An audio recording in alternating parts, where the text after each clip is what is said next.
हय्य अलल फलाह।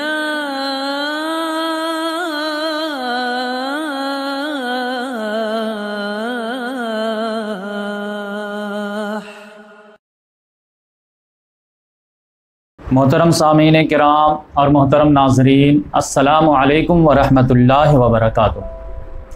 अल्लाह तबारक व तआला के फ़ज़ल व करम से आज हम लोग एक अज़ीम रसूल के बारे में मालूमात हासिल करेंगे। उनका नाम है हज़रत हूद अलैहिस्सलाम। इनका भी शुमार अज़ीम रसूलों में से होता है, लेकिन ख़ास तौर से जो 5 अज़ीम रसूल हैं तो उनमें इनका शुमार नहीं होता है, लेकिन छठे नंबर पर समझिए कि इन्हीं का शुमार होता है। 5 अज़ीम रसूल कौन हैं? वस्बिर कमा सबर उलुल अज़्म मिनर रसूल, जो अल्लाह तबारक व तआला ने आप सल्लल्लाहु अलैहि वसल्लम को सब्र की तलकीन किए कि वैसे सब्र कीजिए जैसे अज़ीम रसूलों ने सब्र किया। तो उसमें कौन से थे? जो पिछली हदीस शिफात के ज़रिए से वाज़ेह है कि 4 अज़ीम रसूल हज़रत नूह अलैहिस्सलाम, हज़रत इब्राहीम अलैहिस्सलाम, हज़रत मूसा अलैहिस्सलाम, हज़रत ईसा अलैहिस्सलाम और 5वें खुद आप सल्लल्लाहु अलैहि वसल्लम। इस ज़मानी तरतीब के लिहाज से वरना मकाम मर्तबा के लिहाज से सबसे पहला नंबर जो है वो मोहम्मद सल्लल्लाहु अलैहि वसल्लम का है, जैसा कि हदीस शिफात में खुद आप सल्लल्लाहु अलैहि वसल्लम ने फरमाया।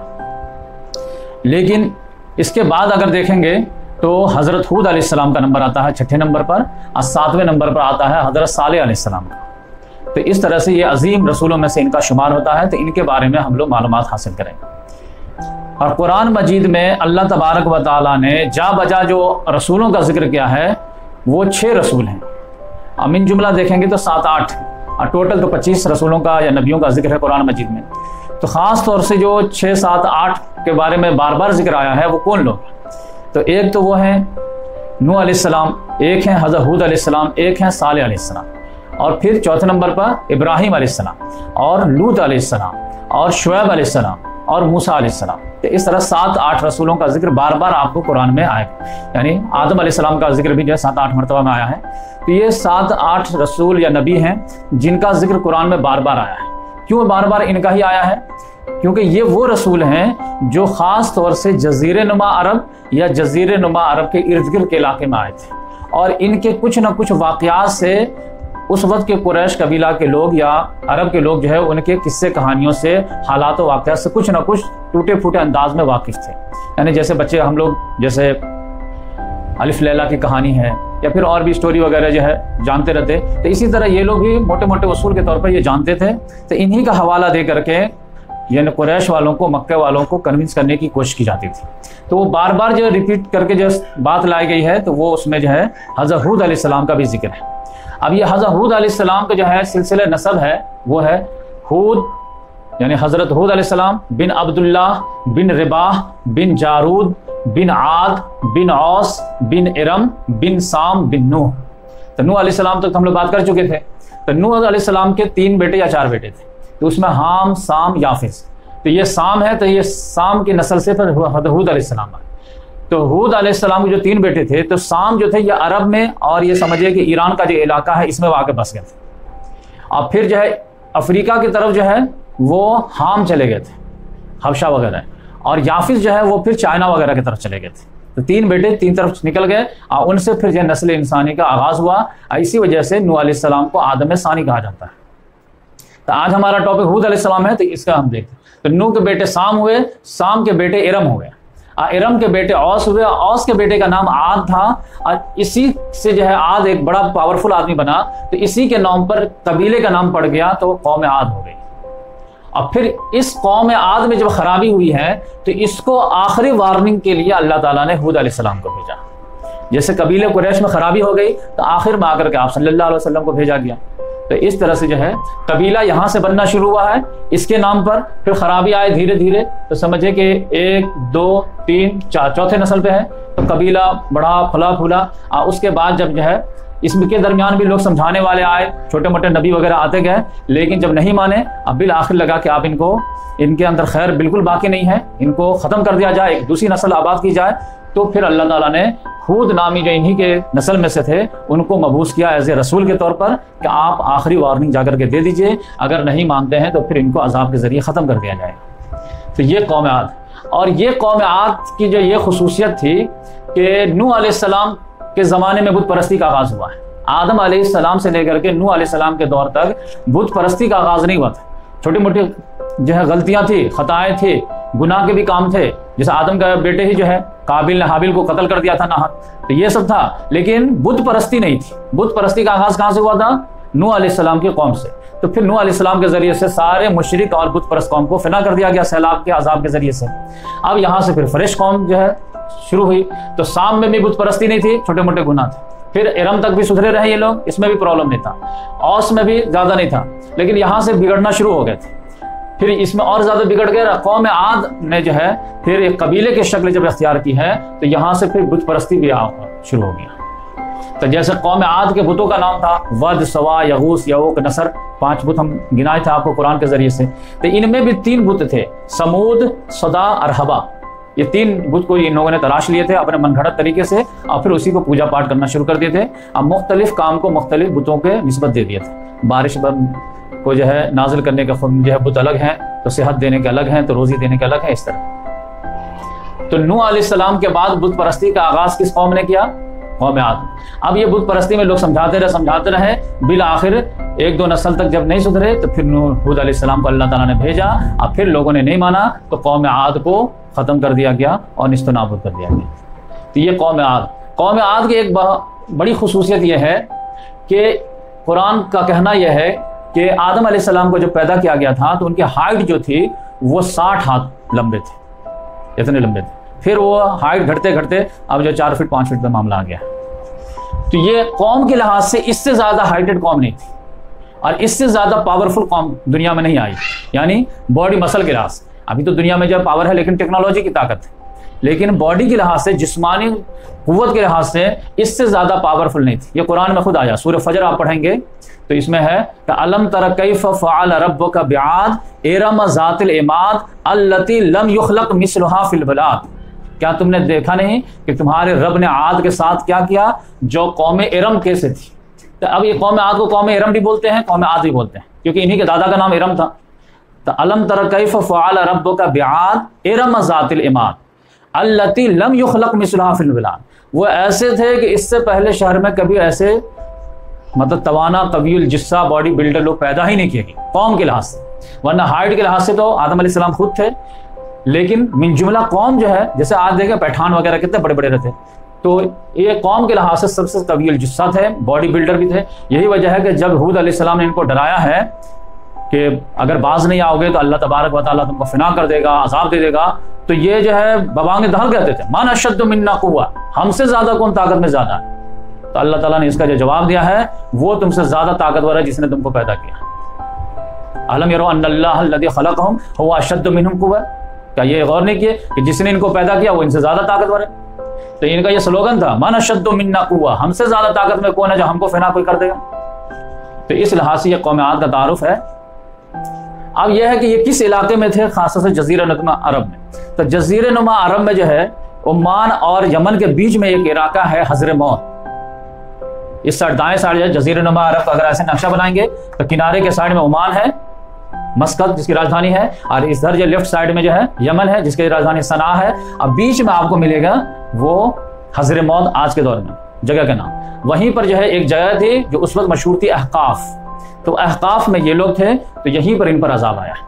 लेकिन ये इनके जो है आबाई वतन थे अहकाफ थी, लेकिन ये ताकत में अपने इलाके में पूरे जजीरा नुमा अरब में इनका फैला हुआ था, ताकत फैली हुई थी, यहाँ तक अफ्रीका तक ये फैले हुए थे।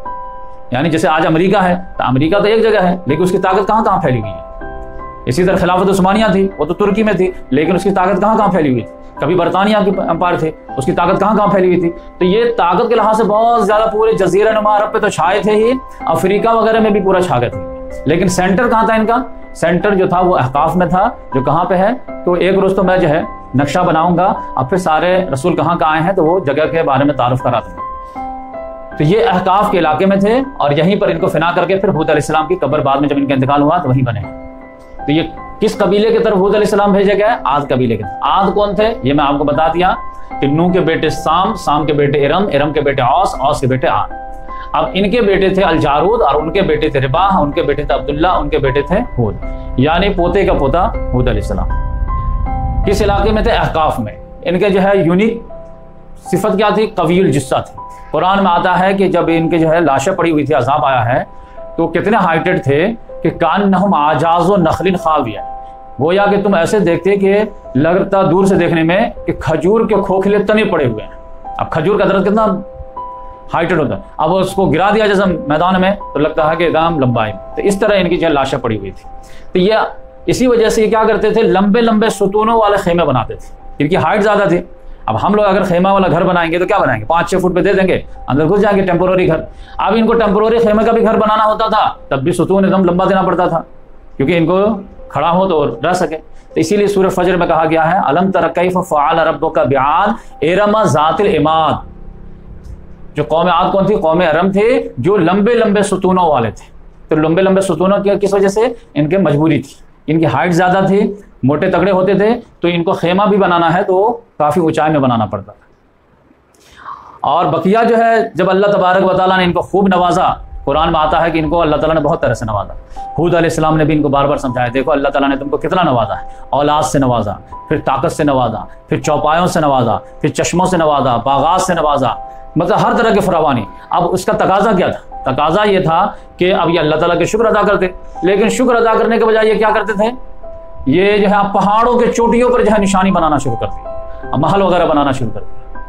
अब हर आदमी, हम तुमसे ऊंची चोटी पर अपनी जो है अपना महल बनाएंगे, तो हम तुमसे अलग चोटी पर बनाएंगे। जैसे आज आप देख लीजिए, जब जो है गल्फ कंट्रीज को, अरब कंट्रीज को अल्लाह ताला ने अचानक तेल की दौलत से नवाज दिया, तो फिर वो शुक्राने के तौर पर तमाम उम्मत मुसलमान के मसाइल सुलझाने के बजाय या दीन की नुमाइंदगी सही तौर से करने के बजाय वो क्या करने लगे, बुर्ज खलीफा बनाना शुरू कर दिए, तो ये टावर बनाना शुरू कर दिए, तो वो टावर बनाना शुरू कर दिए, अब पूरा पैसा उसमें बर्बाद कर लिया, कंपटीशन दूसरी बनने शुरू हो गई। तो इसके भी यही कंपटीशन, वो पहाड़ के टीले पे जाके एक बड़ा सा महल बना रहे हैं। भाई इसको बनाने से फायदा क्या है, कोई रह तो नहीं पाएगा पहाड़ के टीले पे, खासतौर उस जमाने में कौन रह पाए, लेकिन नहीं, एक दिखाने के लिए, एक रोब झाड़ने के लिए। तो इस तरह ये करते थे। तो ये लोग जो थे, ये अरब में जो है 2 तरह के अरब होते हैं, एक अरब आरबा, एक अरब मुस्तारबा। ये लोग अरब आरबा में से थे। अब अरब आरबा में भी 2 हो जाते हैं, एक होता है अरब बायदा, एक अरब आरबा। बायदा वो हैं जो थे तो एक्चुअल अरब, लेकिन फिना हो गए, अब उनका नाम निशान नहीं मिलता, तो उन्हीं में से कौम आद है, कौम समूद वगैरह है। एक है अरब मुस्तारबा, जो हजरत इस्माइल अलैहिस्सलाम के जरिए से लोग जो इराक से और फलस्तीन वगैरह से आकर के बस गए, तो वो लोग अरब मुस्तारबा कहलाते हैं। तो ये इनका जो शुमार है हूद अलैहिस्सलाम की कौम का, कौम आद का, इनका शुमार अरब आरबा में से अरब बायदा शुमार होता है। अब ये लोग कब वजूद में आए, तूफान नूह के बाद सबसे पहले बुत परस्ती इन्होंने ईजाद की, और इनके बुतों के नाम क्या थे, सुमूद, सदा, अलहमा। तो ये मैं सोचा कि जो है मुख्तसर जो तारुफ करवा दूं। अब कुरान में जो इनका जिक्र आया है, तो 4 जगह जो है अल्लाह तबारक व तआला ने हूद अलैहिस्सलाम की दावत का जिक्र किया है, और उनका जो है जवाब कौम वालों ने क्या दिया, वो मैं जल्दी जल्दी तर्जुमा करके आपको बता देता हूँ, फिर आपको बात समझ में आएगी, फिर अज़ाब कैसे आया वो बता दूँ। सूरह आराफ में अल्लाह तबारक व तआला ने फरमाया, वइला आदिन अखाहुम हूदा, कौम आद के तरफ उन्हीं के भाई हूद को अल्लाह ताला ने भेजा। अब इन्हीं में से वो भाई हैं। क़ाल या कौम, उन्होंने कहा ए मेरी कौम के लोगों, उअबुदुल्लाह, अल्लाह की इबादत करो, मालक मिन इलाहिन गैरुह, जिसके अलावा कोई इलाह नहीं है, अफला तत्तकून, क्या तुम लोग परहेजगारी नहीं इख्तियार करते। क़ाल अल मलउ अल्लज़ीना कफ़रू मिन क़ौमिही, तो काफिर कौम के सरदारों ने जवाब दिया इनकी दावत के जवाब में, इन्ना लनराका फ़ी सफ़ाहतिन, बेशक मैं आपको देखता हूँ कि आप जो है बेवकूफ़ी कर रहे हैं, व इन्ना लनज़ुन्नुका मिनल काज़िबीन, बल्कि मुझे पूरा यकीन है कि आप झूठ बोल रहे हैं, कि अल्लाह ताला ने रसूल आपको बनाया नहीं है, सिर्फ धौंस जमाने के लिए आप कह रहे हैं कि अल्लाह ने मुझे रसूल बनाया है। इन लोगों को यकीन ही नहीं था कि एक इंसान को अल्लाह कैसे रसूल बना सकता है, जो हमारे तरह खाता पीता है, चलता फिरता है। तो इन्होंने जवाब दिया, क़ाल या कौम, इन्होंने कहा मेरी कौम के लोगों, लैसा बी सफ़ाहतुन, मुझे कोई नादानी वगैरह नहीं, मैं बेवकूफ़ नहीं हुआ, वलाकिन्नी रसूलुम मिन रब्बिल आलमीन, बल्कि मैं रब्बुल आलमीन की तरफ से मैसेंजर बन के आया हूँ, जिसकी वजह से मैं तुमको पैगाम दे रहा हूँ। और बल्लिगुकुम रिसालात रब्बी, मैं तुमको अपने रब का पैगाम पहुँचा रहा हूँ। वाना लकुम नासिहुन अमीन, अब मैं तुम्हारा खैर खा हूँ, अमानतदार, ये अल्लाह की अमानत है जो तुमको डिलीवर कर रहा हूँ, वरना मैं तुम पर कोई धौंस जमाना नहीं चाहता हूँ। अब वह अजीब तुम अंजाकुम ज़िक्र मिन रब्बिकुम अला रजुलिन मिनकुम लियुनज़िरकुम, क्या तुम लोगों को ताज्जुब है कि तुम्हारे रब की जानिब से जिक्र आ गया है तुम्ही में से एक फर्द के पास, ताकि वो तुमको खबरदार करे। तो अक्सर व बेशतर इंसानों को, कौमों को यही कन्फ्यूजन हुई कि हमारे जैसा चलता फिरता इंसान को अल्लाह ताला अपना नुमाइंदा कैसे बना सकता है। वो कोई माफ़ौकुल फितरत शख्सियत होती, हस्ती होती, उसको बनाता तो बात समझ में आती। अब ये हमारी तरह है, इनको अल्लाह ने रसूल बना दिया, तो अक्सर लोग जो है इसी वजह से इनकार करते थे। तो इन्होंने कहा वज़्कुरू इज़ जअलकुम खुलफ़ा मिन बाद कौम नूह, याद करो जब अल्लाह तबारक व तआला ने तुम लोगों को जानशी बनाया कौम नूह के बाद। कौम नूह के बाद जब जो है वो फिना हो गए तो शाम के जरिए से, आद के जरिए से कबीला बने और तुम लोगों को वारिस बना दिया। अब पूरे जजीरा नुमा अरब पे तुम लोग छा गए। अब वो जो मैं बोल रहा था कि ये बहुत बॉडी बिल्डर होते थे, तो उसके बारे में कहा वज़ादकुम फिल खल्क़ बस्त है, और अल्लाह ताला ने तुम लोगों की तख्लीक में कुशादगी अता की है। यानी हाथ पाँव तो सबको अल्लाह ने दिए हैं, लेकिन तुम्हारे कितने लंबे चौड़े हैं, बॉडी बिल्डर हो। तो अब इसका तकाजा क्या है? तो फ़ज़्कुरू अला अल्लाह लअल्लकुम तुफ़्लिहून, तो याद करो अल्लाह ताला की नेमतों को ताकि तुम लोग फलाह पाओ और आखिरत में भी कामयाब हो। क्योंकि दुनिया में जिसको जो कुछ भी अल्लाह ने दिया है वो इम्तहान के लिए दिया है। इस इम्तहान में पास हो जाओ, शुक्र के इम्तहान में या सब्र के इम्तहान में, तो फिर अल्लाह ताला और भी जो नवाज देगा। अब कौम का जवाब क्या आया देखिए, क़ालू अजीतना लिनअबुदल्लाह वहदा, उन्होंने कहा क्या तुम हमारे पास आए हो कि सिर्फ एक अल्लाह की इबादत करें? तुम तो कहते हो इसको छोड़ो, उसको छोड़ो, सबको छोड़ो और एक अल्लाह को पूजो, एक अल्लाह को पूजो। वह नजर माकान याबद आबाना, और हम छोड़ दे हर उस चीज को जिसको हमारे बाप दादा इबादत करते थे, यानी बाप दादा के परंपरा को छोड़ दें, ये कैसा सर? तो तुम्हारी बात तो हम नहीं मानेंगे, तो फातिना बिमा तइदुना इन कुंतुम मिनस सादिकीन, तो ले आओ उस चीज को जिससे तुम हमें डरा रहे हो अगर तुम सच्चे हो। यानी अगर आपकी बात नहीं मानेंगे, एक अल्लाह की इबादत नहीं करेंगे, इन बुतों की इबादत नहीं छोड़ेंगे, तो क्या हो जाएगा? तो उन्होंने कहा अज़ाब आ जाएगा, ले आइए अज़ाब, बात क्लियर हो जाए कि आप सच बोल रहे हैं या झूठ बोल रहे हैं। उन्होंने जवाब दिया क़ाल क़द वक़अ अलैकुम मिन रब्बिकुम रिज्सुन व ग़ज़ब, उन्होंने कहा कि तुम्हारे रब की तरफ से अज़ाब और गुस्सा तो वाक़ई हो चुका, वो तो तुम्हारे करतूत ऐसे हैं कि तुम्हारा रब नाराज है ही, वो तो बस आखिरी चांस के तौर पर मुझको भेजा है, वो तो वाक़ई है ही, तुम उसके लिए न मचाओ।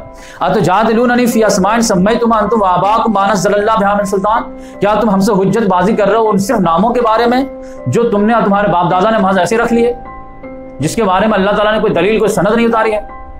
जो भी बुत का नाम है उसके पीछे कोई दलील नहीं है, बस रख लिए नाम और नाम पड़ गया। तो फंतज़िरू इन्नी माअकुम मिनल मुंतज़िरीन, इंतजार करो, मैं भी तुम्हारे साथ इंतजार करता हूँ, क्योंकि मुझे टाइम नहीं मालूम है कि कब अजाब आएगा, ये मालूम है कि अजाब आएगा। तो फ़अनजयनाहु वल्लज़ीना मअहु बिरहमतिन मिन्ना, तो हमने उन्हें बचा लिया और उनके साथ जो ईमान लाए थे उनको भी अपनी रहमत से बचा लिया। और फिर क्या किया? वक़त्ताना दाबिरल लज़ीना कज़्ज़बू बिआयातिना, और हमने जड़ काट दी उन लोगों की जिन्होंने हमारे आयात को झुटलाया। अब वमा कानू मोमिनीन, अब वो मोमिन नहीं थे, ईमान लाने वाले नहीं थे। तो अब यहाँ पर एक लफ्ज़ में अल्लाह ताला ने कह दिया कि क्या हुआ? जड़ काट के रख दी। जड़ काटना मतलब यह है कि एक एक बच्चे को ख़त्म कर दिया। वरना क्या रहता है कि आमतौर से जैसे जड़ काटने की कोशिश किसने किया था? फिरौन ने किया था कि जो भी बच्चा पैदा हो कत्ल कर दो ताकि नस्ल की जड़ कर जाए। तो यहाँ पर ऐसा अजाब आया कि जड़ काट के, यानी एक एक मुतनफ़िस उस कौम के इंसान को मार दिया गया ताकि वो जड़ नामो निशानी ख़त्म हो जाए। तो ये अल्लाह ताला ने ये सूरह आराफ में जो है बताया। अब ये जो है सूरह हूद में जो है थोड़ा और अच्छे अंदाज में बताया अल्लाह ताला ने, जो आपको समझ में आएगा कि वैला आदिन अख़ाम हूदा, यह आयत नंबर जो है 50 है कि कौम आद की तरफ उनके भाई हूद को भेजा गया। तो कौम आद की तरफ किनको भेजा गया? हज़रत हूद अलैहिस्सलाम। क़ाल या कौम इब्दुल्लाह मा लकुम ला गैरुहु, उन्होंने भी वही दावत दी कि ए मेरे कौम के लोगों, अल्लाह की इबादत करो जिसके अलावा कोई इलाह नहीं है। इन अंतुम इल्ला मुफ्तरून, जो कुछ भी तुम लोग कर रहे हो सब गढ़ करके लाए हुए हो। या कौम ला असलुकुम अलैहि अजरा, और ए मेरी कौम के लोगों मैं तुमसे कोई उजरत नहीं मांग रहा हूँ, ये तुम्हारा पैगाम तुमको पहुंचा रहा हूँ, इसके बदले में कोई पैसा वगैरह नहीं मांग रहा। इन अजरिया इल्ला अलल्लज़ी फतरनी, बेशक मेरी उजरत जो है वो किसके जिम्मा है? जिसने मुझे पैदा किया है और जॉब पे लगाया है। अफला ताक़िलून, तो क्या तुम लोग अकल से काम नहीं लेते? अब यहाँ पर क्या हुआ कि इनको मुख्तलिफ शक्लों में अजाब आया है। तो पहले नंबर पर क्या हुआ कि अल्लाह ताला ने तो इनको हर तरह से नवाजा था, चश्मों से भी नवाज दिया था, फिर बारिश भी खूब होती थी, बागात भी खूब थे, औलादें भी खूब थी, मवेशियाँ भी थे, चौपाए भी थे, सब चीज़ थे नेमत में। अब उस नेमत के तकाज़े में जो है शुक्र करने के बजाय जो है लफाजी करना शुरू कर दिए, एक दूसरे को पीछे छोड़ने में। आप देखेंगे कि जो है गाँव में मकतब नहीं, लेकिन फार्म हाउस पर फार्म हाउस बने जा रहे। मतलब पूरा गाँव मिल करके एक मकतब चला नहीं सकते, एक मकतब रन नहीं कर सकते, लेकिन 10 फार्म हाउस बना सकते। अब ये अल्लाह ताला हिसाब नहीं लेगा कि एक स्कूल नहीं बना सकते, एक मकतब नहीं बना सकते, एक लाइब्रेरी नहीं बना सकते, लेकिन हर इंडिविजुअल फैमिली जो है अगर पैसा आएगा तो क्या बनाएंगे? तो फार्म हाउस बनाएंगे। उसमें क्या होगा? महीना में एक मरतबा जाएंगे। तो इस लिहाज से ये देखिए यहाँ पर भी ये है कि इनको भी जब अल्लाह ताला ने दिया तो ये मिसयूज किया। तो अब इन पर अल्लाह ताला ने जो अजाब का झटका दिया वो क्या दिया कि कहत साली ला दिया, बारिश रुक गई। तो बारिश रुक गई तो फिर उस वक्त इन्होंने दावत लेके पहुंचे, यानी हूद अलैहिस्सलाम, क्योंकि आदमी मुसीबत में रहता है तो बात जल्दी समझ में आती है। या कौम इस्तगफिरू रब्बकुम, इन्होंने कहा है मेरे कौम के लोगों अपने रब का इस्तिगफार करो, यानी गुनाहों से माफी मांगो। सुम्मा तूबू इलैहि, अब फिर तौबा करके रुजू कर लो, तो क्या होगा? युरसिलिस समा अलैकुम मिदरारा, तो तुम पर वो मूसलाधार बारिश कर देगा। जैसे पहले करता था, अब रोक दिया है। तो किस वजह से रोका है? अल्लाह नाराज हो गया है। तुम फिर तौबा करके जो अल्लाह ताला खुश कर दोगे तो फिर अल्लाह ताला जो है तुमको मूसलाधार बारिश कर देगा। अब वयज़िदकुम क़ुव्वतन इला क़ुव्वतिकुम, अब फिर तुम्हारी कुव्वत में मजीद कुव्वत का इजाफा कर देगा। क्योंकि खाने के वांदे थे तो सब लोगों की बॉडी कम होती चली जा रही थी। जब बारिश होगी, खूब अनाज गल्ला होगा, खाओगे पियोगे तो फिर जो है फिर बॉडी बिल्डर बन जाओगे, ताकतवर हो जाओगे। वला ततवल्लू मुजरिमीन, और मुजरिम बन करके जो है मत घुमो फिरो। लेकिन इतना प्यारा जो अंदाज में जब उन्होंने खिताब किया तो इसका जवाब क्या दिया? कौम के लोगों ने कहा कालू या हूद, उन्होंने कहा हूद मा जेतना बेबय्यना, तुमने कोई दलील लेकर के नहीं आए, कोई मुअज्जा वगैरह लेकर के नहीं आए हो कि अल्लाह ने तुमको रसूल बनाया। वमा नहनु बितारिकी आलिहतना अन कौलिक, और आपके कहने से हम अपने इलाह को छोड़ने वाले नहीं हैं। वमा नहनु लका बिमुमिनीन, अन्ना आपकी बात मानने वाले हैं। बल्कि उल्टा जो है उन्हीं पर इल्जाम लगाया कि इन नक़ूलु इल्ला तराका बाज़ आलिहतना बिसू, हम तो सिर्फ ये कहते हैं कि हमारे बाज़ इलाह के छूत आपको लग गए हैं, जिसकी वजह से आप बहकी बहकी बातें कर रहे हैं। यानी चूंकि शुरू में आप इनकी बुराई बयान कर रहे थे कि इनमें कोई फायदा नहीं है, कोई नुकसान से बचाने की सलाह नहीं है, तो उसने आप पर जो है शराब दे दिया है। तो आपका जो है आप दिमागी काम नहीं कर रहा, तो आप अनाप शनाप बक रहे हैं। तो उन्होंने कहा इन नक़ूलु इल्ला तराका बाज़ आलिहतना बिसू, हमारे बाज़ माबूदों के छूत लग गए आपको, जिसकी वजह से ये जो है दिमाग ऑफ हो गया है, आप कुछ भी बोले चले जा रहे हैं। यहाँ तक बोलते हैं कि मरने के बाद तुमको उठाया जाएगा, हिसाब किताब लिया जाएगा। अरे भाई जो मर गया है और वो जो है मिट्टी में मिलकर मिट्टी हो गया है, हड्डी पे सड़ गई, कैसे उठ जाएगा वो? तो आपकी बहकी बहकी बातें हैं। अब इन्होंने जो कॉन्फिडेंस से कहा क़ाल इन्नी उशहिदुल्लाह, उन्होंने कहा कि बेशक मैं अल्लाह को गवाह बनाता हूँ, अवशहदु, और तुम लोग भी गवाह रहो, इन्नी बरीउम मिम्मा तुश्रिकून, कि मैं बरात का ऐलान करता हूँ तमाम हस्तियों का जिनको तुम लोग शरीक ठहराते हो। तुम्हारे एक क्या सर का इनकार करता हूँ मैं। मिन दूनिही, अल्लाह को छोड़ करके, फकीदूनी जमीयन, तुम सब के सब मिल करके चाले चलो जितना बस में है। सुम्मा ला तुनज़रून, अब मुझे मोहलत भी मत दो।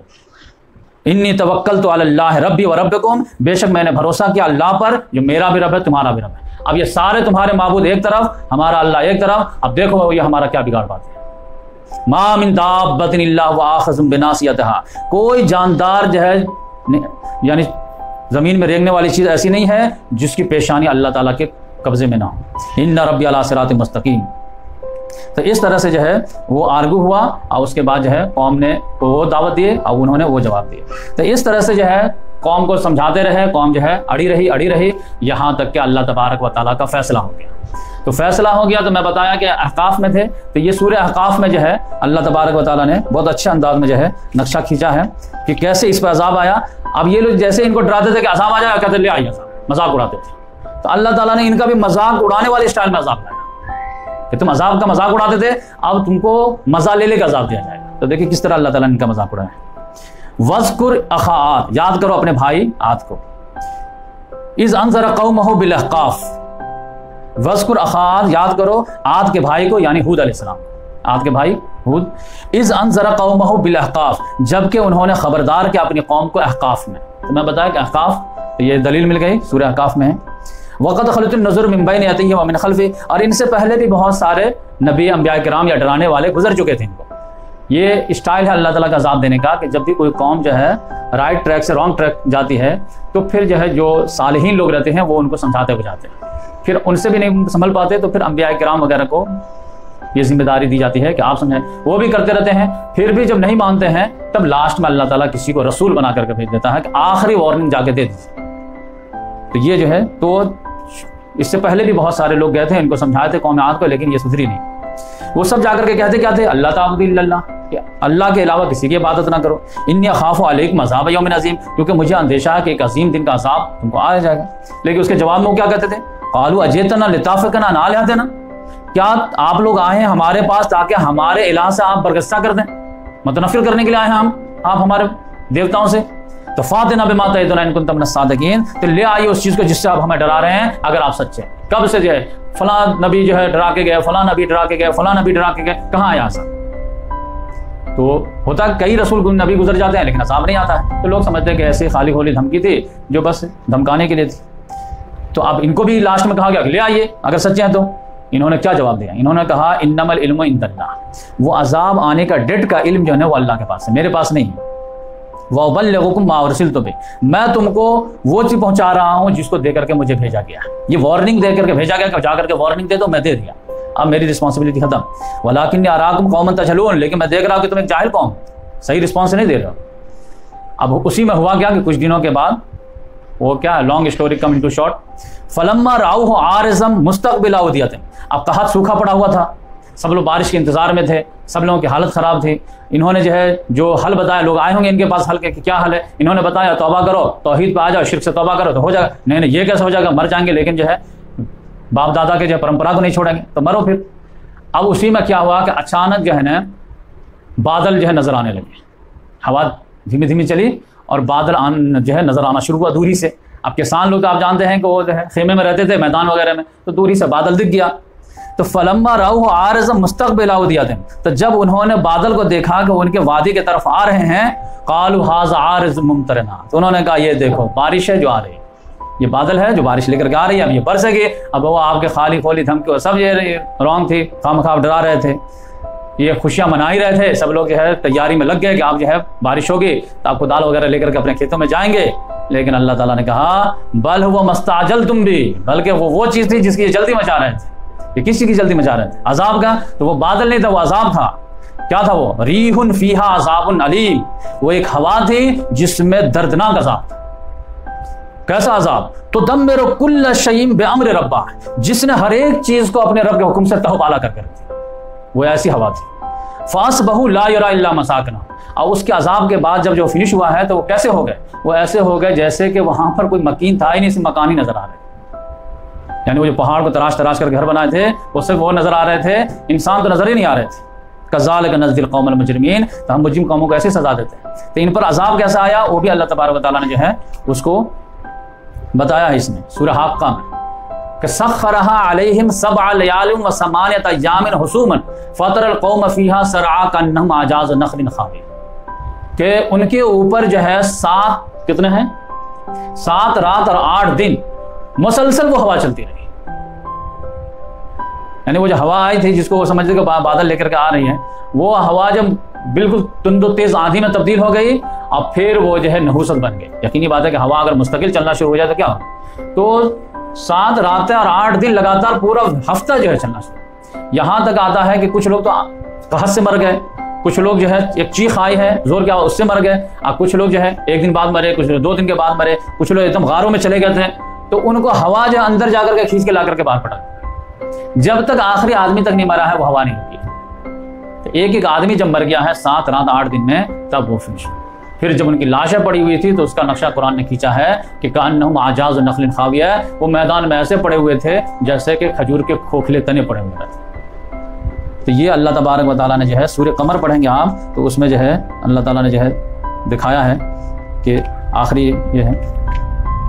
और इसके जो है नाम जो है आद का कौम आद उला भी इसको नाम कहते हैं, क्योंकि सूरह नज्म आया है, सूरह नज्म है वअन्नहु अहलक आदनिल उला, कि बेशक अल्लाह है जिसने आद उला को हिलाक किया, व समूद और फिर समूद को।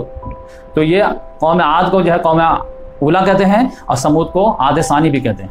लेकिन ये जो है सूरह कमर में इसका नक्शा अल्लाह ताला ने खींचा है। कज़्ज़बत आदुन फ़कैफ़ काना अज़ाबी व नज़ुर, कौम आद ने झुठलाया तो कैसा था मेरा अजाब और कैसा था मेरा डराना। ये पूरे स्टोरी जब जानते हैं तो ये नसीहत के लिए रिपीटेशन है। तो कौम आद ने झुठलाया तो फिर कैसा था मेरा अजाब सुन लिए, और कैसा था मेरा डराना क्या था। इन्ना अरसलना अलैहिम रिहन सरसरन, बेशक हमने उन पर एक तुंदो तेज आंधी भेज दी। अब आंधी यकीनी बात है तेज हो और 7 रात और 8 दिन चले तो वो तो आंधी कहलाएगी। वो भी किस दिन में, फी यौमे नहसिम मुस्तमिर, एक सख्त मनहूस वाले दिन में। तंज़िउन नास, जो लोगों को उखाड़ उखाड़ के फेंक रही थी। कान्नहुम आजाज़ नख़लिन मुनक़इर, गोया के वो खजूर के उखड़े हुए तने। तो फ़कैफ़ काना अज़ाबी व नज़ुर, तो फिर कैसा था मेरा अज़ाब और कैसा था मेरा खबरदार करना। वलक़द यस्सरनल क़ुरान लिज़्ज़िक्र, तो हमने कुरान को आसान कर दिया है नसीहत हासिल करने के लिए। तो फ़हल मिन मुद्दकिर, तो है कोई नसीहत हासिल करने वाला। यानी ये जो कौमों के किस्से बयान किए गए हैं वो किस लिए, इबरत व नसीहत के लिए। तो कौम आद के भी किस्से भी क्यों बयान किए गए, इबरत व नसीहत के लिए, कि अल्लाह तबारक व तआला जिसको भी देता है तो वो आजमाने के लिए देता है, और जिससे भी लेता है तो वो आजमाने के लिए लेता है। किसी को शुक्र के इम्तहान में डाला है, किसी को सब्र के इम्तहान में डाला है। नेमत देकर के अल्लाह ताला इम्तहान लेता है कि देखते हैं कि ये मशकूर बनता है या मगरूर बनता है, और नेमत लेकर आजमाता है कि देखते हैं कि ये साबिर बनता है या मायूस बनता है। तो ये कौम आद के किस्से से बहुत सारी इबरत व नसीहत की बातें मिली, खास तौर से कौमी लिहाज से। तो कौमों को जो है सोचना चाहिए कि अल्लाह तबारक व तआला अगर किसी को माल दौलत से नवाजा है, हुकूमत इक़्तिदार से नवाजा है, इख्तियारात से नवाजा है, तो उसका सही इस्तेमाल जो होगा वो उस इख्तिदार का शुक्र होगा। और अगर उसका बेजा इस्तेमाल हो तो फिर उसका जो नाशुक्री होगी, तो फिर अल्लाह ताला का वैसे ही अज़ाब आता है जैसे कौम आद पे, कौम समूद पे। तो इसके बाद इंशाअल्लाह हम कौम समूद के बारे में बात करेंगे, जिसके तरफ सालेह अलैहिस्सलाम भेजे गए, और उसके बाद यूनुस अलैहिस्सलाम, और यूनुस अलैहिस्सलाम के बाद जो है हम वो ख़ास टॉपिक लेंगे कि नबी में और रसूल में क्या फ़र्क है, और उसके बाद आगे चलेंगे। तो अल्लाह ताला से दुआ है कि अल्लाह तबारक व तआला तमाम क़िस्से से इबरत व नसीहत हासिल करने की तौफ़ीक़ अता फ़रमाए। अल्लाहुम्मा मन अहयैतहु मिन्ना फ़अहयिही अलल इस्लाम व मन तवफ़्फ़ैतहु मिन्ना फ़तवफ़्फ़हु अलल ईमान। बस एक आखिरी बात ऐड कर दूँ कि ये जो है मिस कंप्लीट हो जाएगी कि इन पर जो है आधी जब चली है 7 रातें और 8 दिन, आखिरी बात याद आ गई मुझे, तो आप सल्लल्लाहु अलैहि वसल्लम इसी से जो है, क्योंकि आया कि वो देखे कि बादल आ रहा, बारिश होगी, और उसमें तो अल्लाह ताला ने एक ऐसी हवा भेज दिया था जिसमें दर्दनाक अज़ाब था। तो आप सल्लल्लाहु अलैहि वसल्लम के टाइम में जब भी तेज आंधी आती थी, हवा चलती थी, तो लोग खुशियां मनाते थे, लेकिन आप सल्लल्लाहु अलैहि वसल्लम बेचैन हो जाते थे। हज़रत आयशा रज़ी अल्लाह ताला फरमाती हैं कि जैसे हवा चलती तो यकीनी बात है कि हवा के बाद जो है बादल, और बादल के बाद बारिश, तो खासतौर से रेगिस्तान में बारिश हो जाए तो बड़ी कीमती चीज़, तो सब लोग खुशियां मनाते रहे। लेकिन आप सल्लल्लाहु अलैहि वसल्लम चूंकि ये पढ़े हुए थे, तो आप सल्लल्लाहु अलैहि वसल्लम बेचैनी बढ़ जाती थी, कभी अंदर आ रहे हैं, कभी बाहर जा रहे हैं, कभी अंदर आ रहे हैं, कभी बाहर जा रहे हैं, परेशानी होती थी। तो फिर मैं एक रोज़ पूछी कि आप क्यों इतने परेशान हो जाते हैं, और आप सल्लल्लाहु अलैहि वसल्लम दुआ ये मांगते थे, जब तेज बारिश थोड़ी सी हवा थोड़ी सी तेज हो जाती तो ये दुआ मांगने लगते, अल्लाहुम्मा इन्नी असअलुका खैरहा व खैर मा फीहा व खैर मा उरसिलत बिही व अऊज़ु बिका मिन शर्रिहा व शर्र मा फीहा व शर्र मा उरसिलत बिही। अल्लाहुम्मा अल्लाह इन्नी असअलुका, मैं आपसे दरख्वास्त करता हूँ, खैरा, इसके खैर की, व खैर मा फीहा, जो भी इसमें खैर है इस हवा में उसका भी दरख्वास्त करता, व खैर मा उरसिलत बिही, और जो कुछ भी इसमें आपने भेजे हैं उसके खैर के मैं सवाल करता हूँ। यानी ये जो हवा आ रही है इसकी जो खैर पॉजिटिव चीज़ है वो हमें दे दे। अब अऊज़ु बिका मिन शर्रिहा, अब मैं पनाह मांगता हूँ तेरी उसके शर से, और जो शर उसमें है और जो शर लेकर के वो आई है उस सबसे मैं पनाह मांगता हूँ। तो ये मुस्लिम शरीफ की हदीस है। तो इसमें जो है हम लोगों को भी जब इस तरह के तुम तो तेज़ आंधी वगैरह हो, ख़ासतौर से कभी जो है लॉन्ग ड्राइव पर रहें और हाईवे वगैरह पर जो है तेज़ हवा चलने लगती है, तो पता नहीं रहता कि अब ये हवा कितनी शिद्दत इख्तियार कर जाएगी। तो ये दुआ जो है आप मांग सकते हैं, अल्लाहुम्मा इन्नी असअलुका खैरहा व खैर मा फीहा व खैर मा उरसिलत बिही व अऊज़ु बिका मिन शर्रिहा व शर्र मा फीहा व शर्र मा उरसिलत बिही। तो आप सल्लल्लाहु अलैहि वसल्लम ने यही आयत का हवाला दिए कि देखे नहीं कौम आद की तरफ क्या हुआ था, कि सब लोग खुशियाँ मना रहे थे, लेकिन उसमें क्या था, तो जब बारिश रुक जाती तब आप सल्लल्लाहु अलैहि वसल्लम को इत्मीनान होगा। तो ये मैं सोचा कि ऐड कर दूँ। तो अल्लाहुम्मा मन अहयैतहु मिन्ना फ़अहयिही अलल इस्लाम व मन तवफ़्फ़ैतहु मिन्ना फ़तवफ़्फ़हु अलल ईमान।